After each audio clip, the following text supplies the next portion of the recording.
So, as we always or normally do, we want to go ahead and get started with our round table.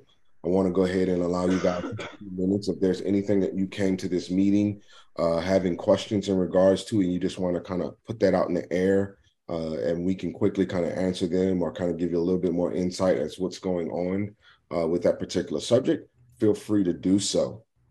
I see a few people on here that have given feedback in the past. I do appreciate you guys, but if there's anything you guys want to mention, feel free to drop it on us for our roundtable part of the monthly webinar.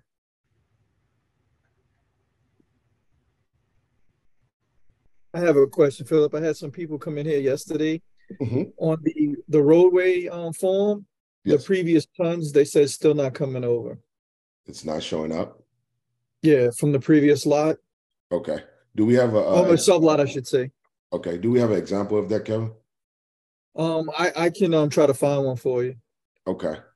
Whenever you guys have any particular issue that you are running into that reoccurs, if you could, there's a way on the iPads to be able to record those where you would take a screen recording. Those are very helpful to us to whereas we can reproduce those issues. Um, that's probably something that we'll, demonstrate with you guys at some point to show you guys exactly how to do so. But it's actually in the top right corner when you drop down that menu. If you take and slide your finger from the top right corner, middle, you'll see where all of those icons come up, like the Bluetooth, the Wi-Fi. At the bottom, there's a little, as I call it, it's like the target symbol, but it allows for you to be able to screen record. And sometimes if you guys experience things, if you record that screen while you're going through that process, it really helps us to really find out exactly what that issue is or what's causing that issue, so that way we can solve for it pretty quickly. But Kevin, definitely share that with us.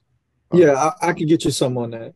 okay. Basically, what it is so when you're doing a lot in the asphalt, you put your Mhm. initial tonnage in, and when you go to the second sub lot, it supposed to carry the total tonnage from the first sub lot onto the second lot, and it's just a blank. It's not there's nothing there. Okay.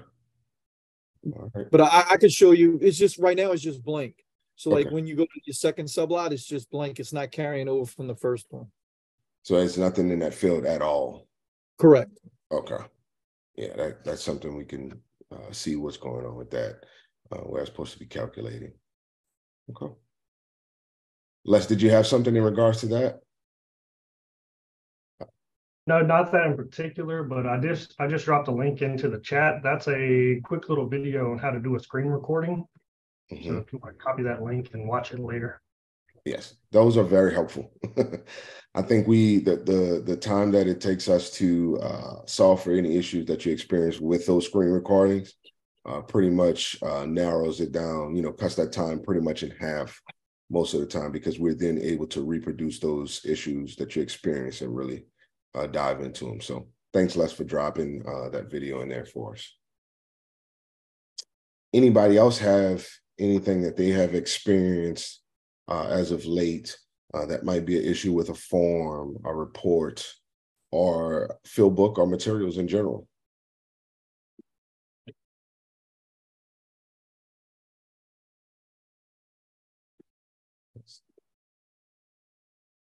All right. Everybody's pretty much good on that. Actually, Phil, I Yeah. do have something on Oh, that. Brandon? Okay. I'm sorry, my microphone wasn't on. But listen, so Thank you. so Phil, so when we're filling out a form, say a roadway report, I guess that's specifically what I'm talking about. When that information gets over to LaPave, and then we realize we need to make a change or something, and everything and it might be more of a LaPave issue than headlight. We're just kind of seeing how we need to handle that. Because it seems like we having to do everything manually in LaPave to change those tons or whatever it is. And I didn't know it may not be a headlight issue. Hey, Les, you want to take that one? Are you specifically talking about like when you need to edit something? Yeah, so we save the form and it automatically sends to LaPave. So the tons, and then we realize, oh, we missed something. We have to revise the tons, or we put them in the wrong category. We put it main line, it was supposed to be minor, and then we're having to get the lab to manually put that information in. And it's just kind of a hassle for everyone, you know. What I've been noticing is when you make a change, or like you said, like a tonnage or something changes, the initial seems to go over to Site Manager or LePage, but when you make that change for whatever reason, the new information does not sync back to either Site Manager or LePage. That's I've been seeing a lot of that. The initial one goes, but when you make the change doesn't go back over. Right.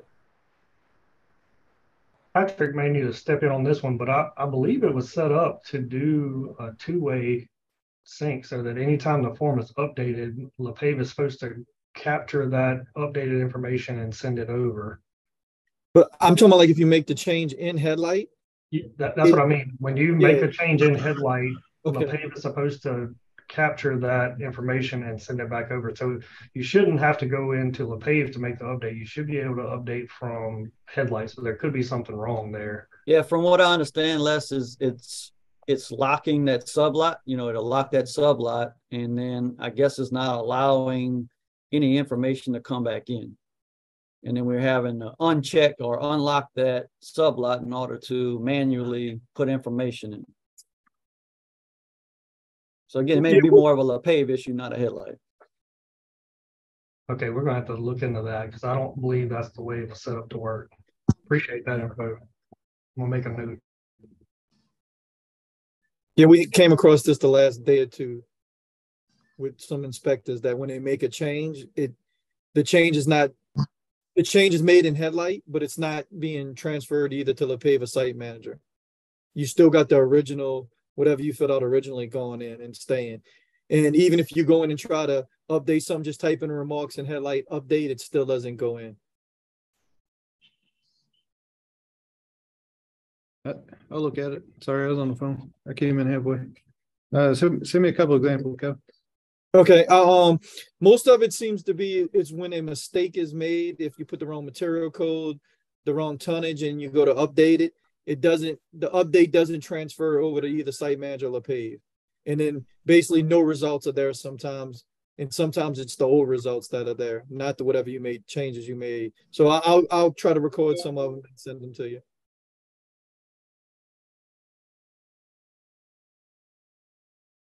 Thank you, Kevin. Thank you, Les.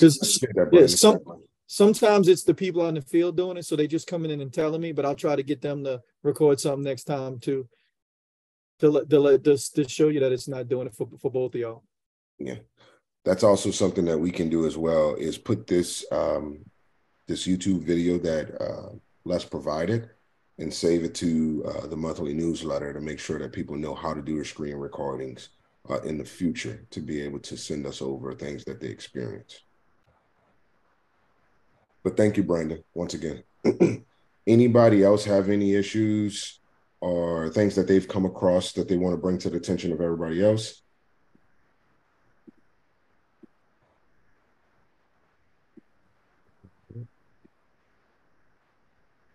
So if we don't have any more, I think on today we do have two demonstrations for you guys. The first demonstration we're going to show you guys is how to use the sample test results form. Okay, well, we dive into that a little bit deeper and how to be able to use that for your visual samples.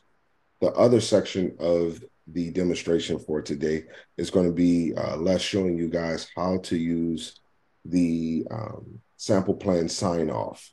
Okay, so we'll kind of dive into both of those. I'll share my screen, show you guys how you're able to use it, how you're able to put those for those visual samples, how to be able to attach that sample test results form to it.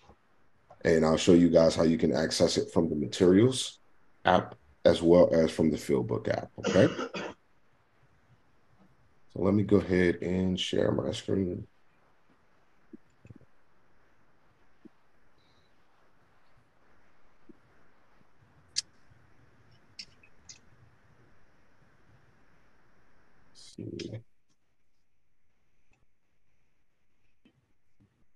Here.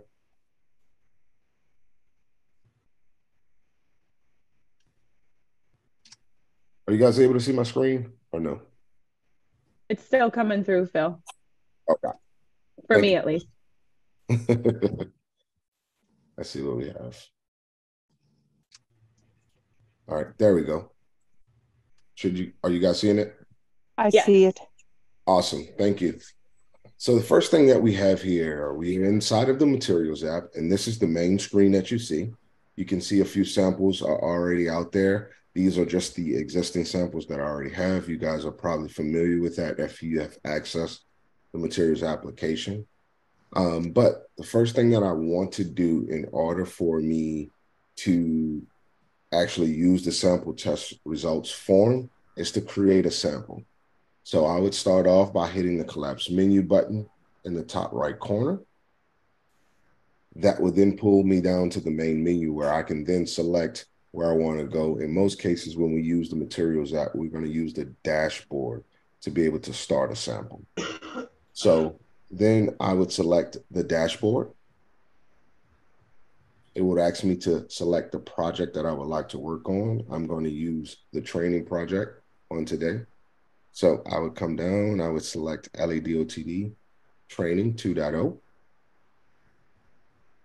It's going to then show me everything that's available on the sample plan, okay?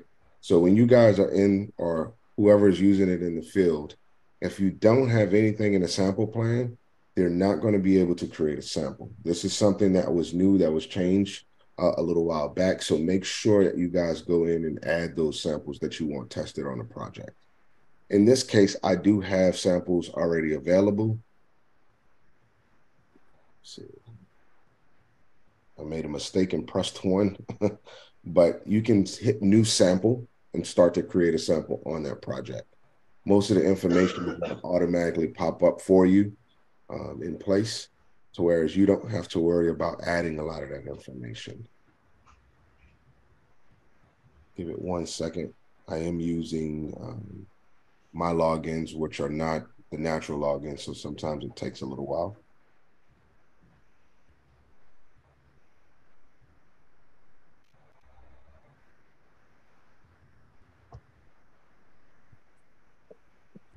This shouldn't be a problem for you guys because you guys have regular projects and you guys are using your natural login, so should be no hindrance or lag like you're seeing with mine.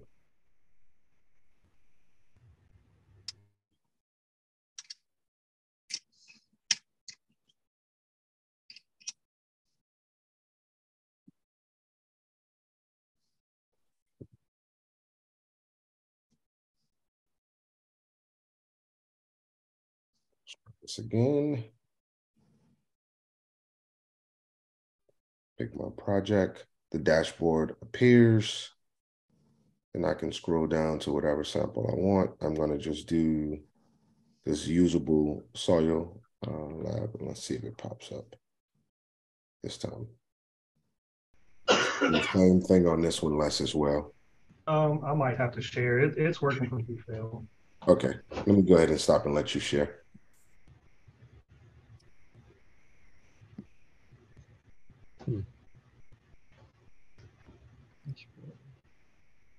And drag this over here. Is what you're looking for? Yes. Mm-hmm. Okay. So actually, you can select less that first one, I guess, that acceptance bridge drainage system. We would then select that one. You would then come in here and you would fill in the sample's name.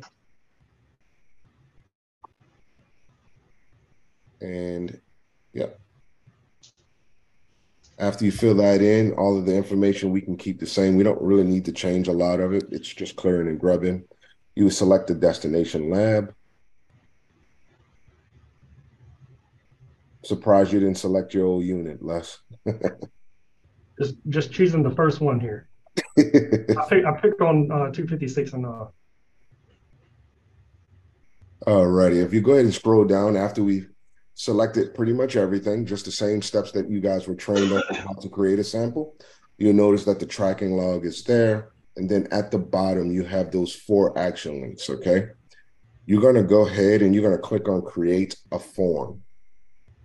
And from there, you would then select the type of form, which would be the sample test result. Yep. After that's selected, you would hit create. that will then pull up this form. This form is going to be used right now for, mainly those visual samples that you guys take out in the field, your CCs, a few others that if you want to mention less, I know that there are a few others that are missing out there outside of that where these will come in handy for us. But mostly those that are unit tests. Yeah, that's right. So what we're thinking here is that the sample test result form that Headlight built for us would be a good replacement for the supporting image form. So anything you would upload with the supporting image form as far as documentation, like your CCs or CAs or CDs, your WZ letter, anything like that, you can choose to use this form instead. So supporting image form will still work if that's what you're using and you're happy with that. But I think as Phil's going to show you, this one has an additional feature that's probably better in some cases. Yes. So you'll see all the sample information and name right there. You'll also be able to drop down those tests from that test field. So if you have a material acceptance, you can then select the result right to the left, to the right of it, pass, fail, information only. One of the cool things about this form is you're allowed to put in those remarks, similar to what you were able to do with the supporting image, but there are some other details that allows you to really expand on what you put inside of that sample, okay? So you have another box right here where you can have to kind of, add some more remarks or anything like that in regards to it. But one of the biggest things about this is the add file, okay? I know a lot of you guys get these big documents, these big PDFs that are provided from the contract you might want to attach to a sample. Well, the supporting image would only allow you guys to add a photo, whereas this form allows for you guys to add those files where you can attach those PDFs and not have to worry about taking screenshots or snippets of that big document and put in there, okay? So that's one of the huge benefits of it. You still have the ability to add a description to that document, explaining what it is or saying, what's contained inside of that document. But this is a huge benefit and a huge help. Another feature that I want to go ahead and kind of mention to you guys while we have this form up is the ability to create a discussion around that form, okay? This is something that's new. I don't know if everybody's aware of it, but you can kind of jot down some things in there, have a discussion around this form. This is also where that lab personnel can kind of come in there as well and put a few notes in there in regards to that.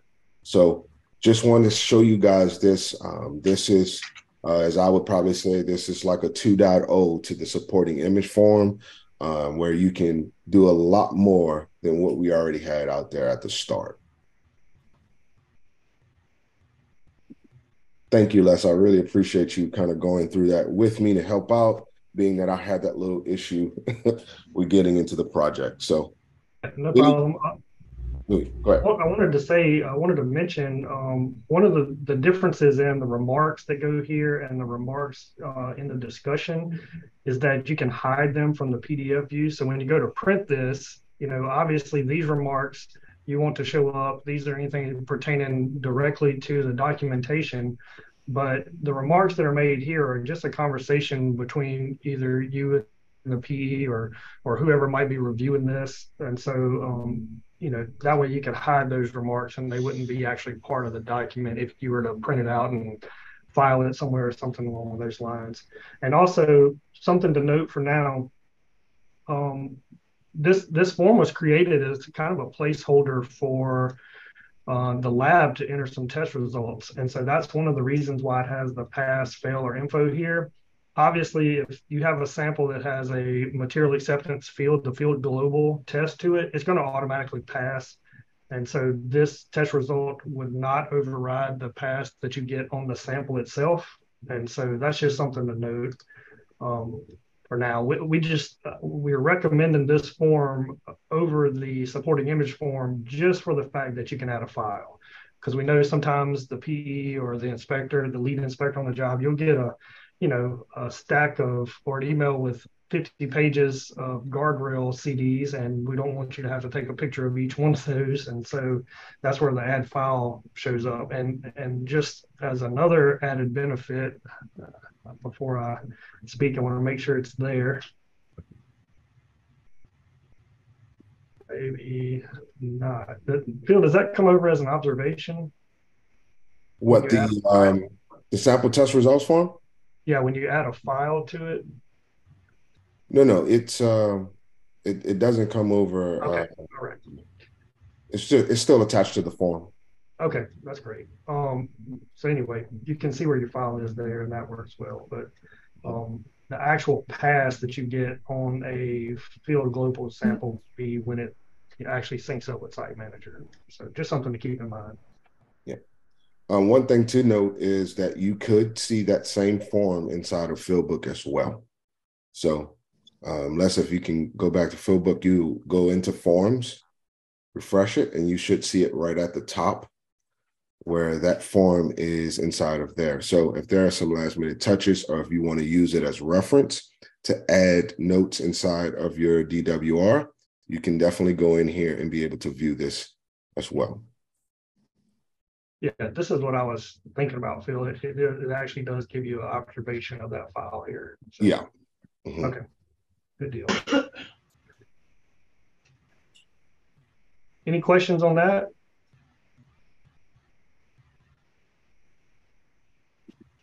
All I think right. everybody's pretty familiar with the supporting image form, and that one works almost identical, so probably not a whole lot of questions there. Yep, just changing the habit of selecting a supporting image to selecting the sample test results form. I know why it didn't show up. I had my filters on. There it is. It actually shows up as an observation. All right, are we ready for me to move on to the next part, Phil? Yes, sir. Go ahead. All right. So one of the cool things about having this webinar is that we can introduce new features to you basically before they even get turned on to your project. So, you're getting information almost real time. This happened, I believe, last week or maybe the week before.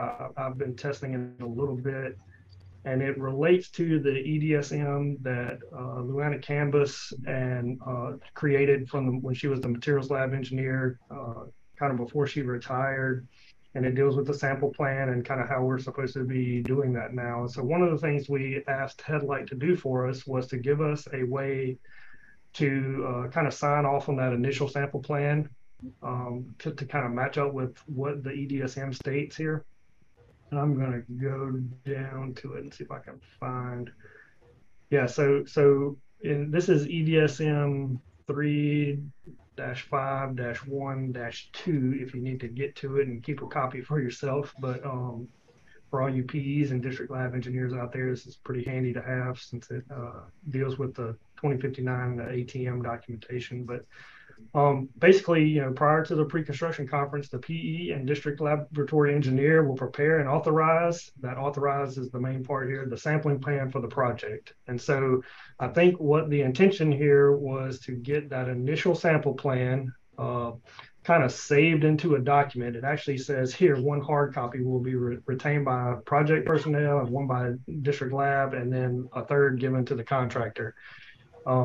You can do hard copies if you want. In my opinion, I think the digital version works well. I think just the emailed copy to the contractor would suffice. But if you want to print it out, there's an option for that.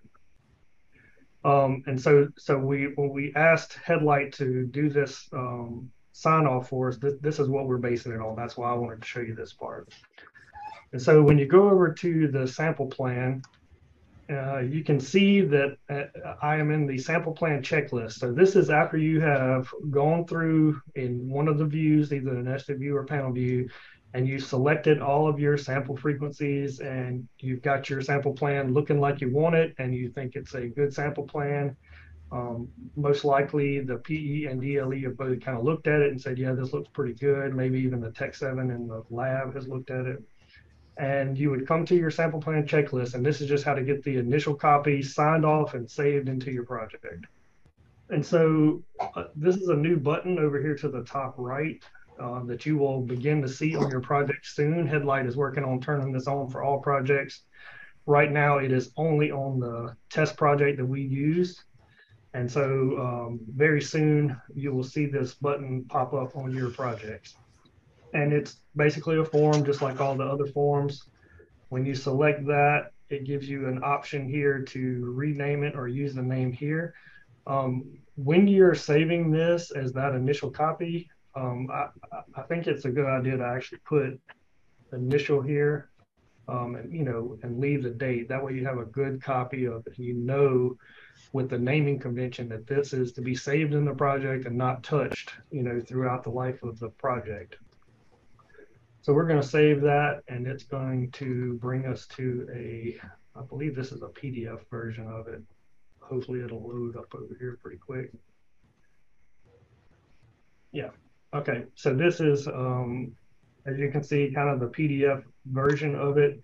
You do have the ability to go in even after you've generated this and add comments into each section. I think that could be pretty handy as the DLE reviews it or the PEs review it, to make some comments in each one of these sections. This is not a really great sample plan. This is just us testing stuff in the test project. So if you see some discrepancies here, that's, we just kind of go in and test it. It's not an actual sample plan. I mean, you can see there are some conversion factors missing and stuff, but basically you scroll down to the bottom. It's a good way to look at it and kind of check that checklist and make sure that everything is the way you want it before you actually sign off on it. As a PE, I know, or a PE or a DLE, I'm sure you want to make sure that you are reading through everything before you put your signature on it. And so how do you sign it? You can't click into this box here. You can't assign a date. So what do? So the way this works is you'll come down to actions here. And actually you can use the same discussion that Phil talked about in the other form. That works in this one as well. So as you're building it, you could have discussion back and forth on the form without having to use email or a cell phone or whatever. Between the PE and DLE, that'd be a good way to communicate on things that need to be updated or changed. But the PE will come in, and this I know that in District 2 and District 8, the district lab generally creates the sample plan, but this workflow has to work this way. It's just designed for one way, and that is for the PE to submit it. And so the PE would come in after the sample plan is completed and hit submit. Okay, once it is submitted, when I refresh, I think it'll put my name in there. Let me check that.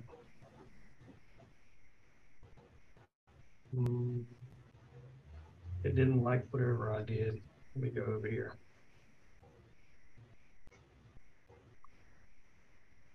And like I said, this is brand new. Like I've only done this 4 or 5 times, so you guys are seeing it firsthand from the training side of it. You can see it's actually waiting for project engineer approval here. Let me go back over to the sample plan.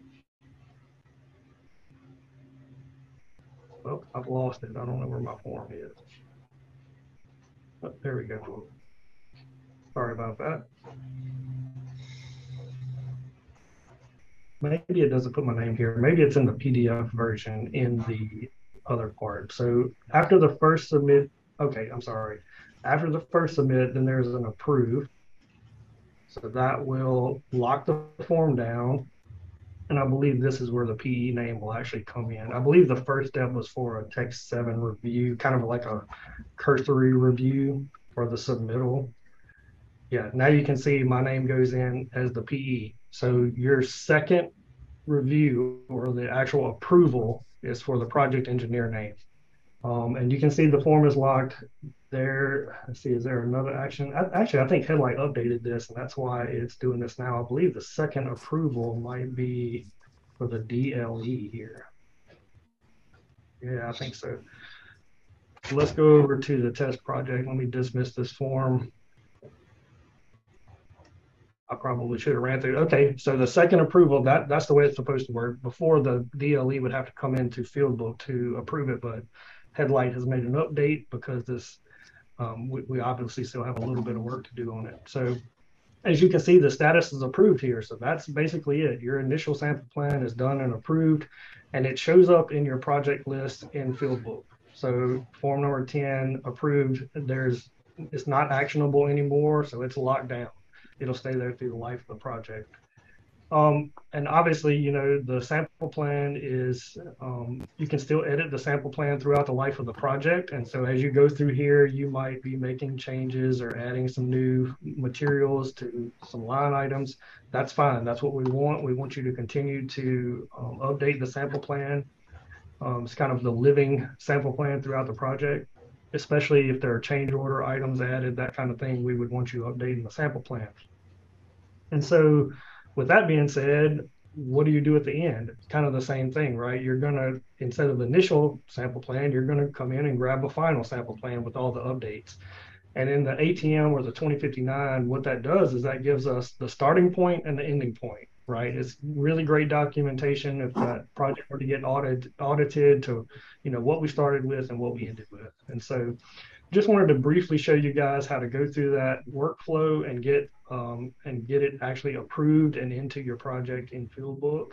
I think it's a pretty simple step, but just one that's important so that we make sure that we're fulfilling the requirements of that EDSM that came out before. Any questions? Do I have questions on that? I think I can stop sharing now. No questions? I don't think I have anything else on that. Phil, do you have anything? No, actually, that was pretty great. Thank you for going through with that. Like Les stated, that we are going to have that turned on for all projects. So just be on standby. Hopefully we can send out something to you guys and let you guys know that it's turned on for all projects. If you want to kind of dive in and start using that. But that's one of the newest features that we have in regards to materials as well as sample plan. So thank you, Les, for demoing that. Sure. Thank you guys once again for attending. You guys have a nice day, okay? Thanks, everybody.